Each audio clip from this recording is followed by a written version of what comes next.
Now that you've heard Kwame Alexander read his poem, The Undefeated, we're going to learn a little bit more about some of the people and events that were featured in the book. First of all, Kwame Alexander wrote his undefeated poem to remind his daughter Samaya and her friends and family, and to remind himself to never ever give up. Because as Maya Angelou wrote, we may encounter many defeats, but we must not be defeated.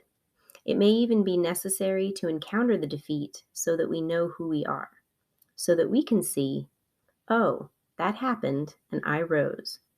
I did get knocked down flat in front of the whole world and I rose. On the page, This is for the Unforgettable, that athlete pictured is Jesse Owens.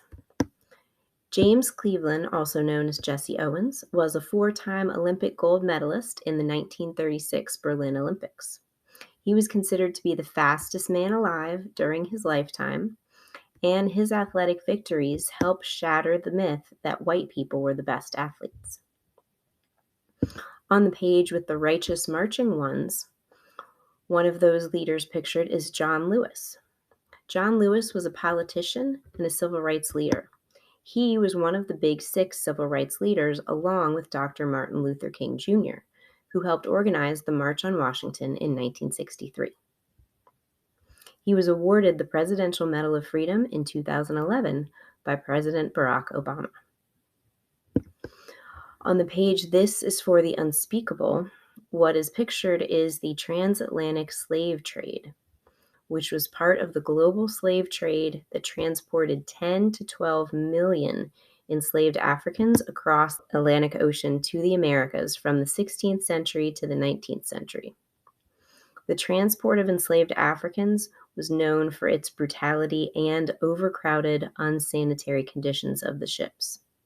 It's estimated that between 15% and 25% of Africans died during that journey. On the next page, This is for the Unspeakable, four girls are pictured, and that is from the 16th Street Baptist Church bombing. Four young girls, ages 11 to 14, were killed in the 16th Street Baptist Church bombing in Birmingham, Alabama, in September of 1963. The four girls shown were Addie Mae Collins, Cynthia Wesley, Carol Robertson, and Denise McNair. On the page with the Wilma Rudolphs, Wilma Rudolph was a world record-holding Olympic athlete who became the first American woman and first African American woman to win 3 gold medals in a single Olympics. Despite being born with childhood illnesses and physical disabilities that kept her in a leg brace until she was 12, Wilma Rudolph was considered the fastest woman runner in the world in 1960. I hope you enjoyed learning a little bit more about some of the people in the book. You can look in the back of the book to read more about some of the other people and events, and you can also explore the Wakelet and learn even more about them. Thank you.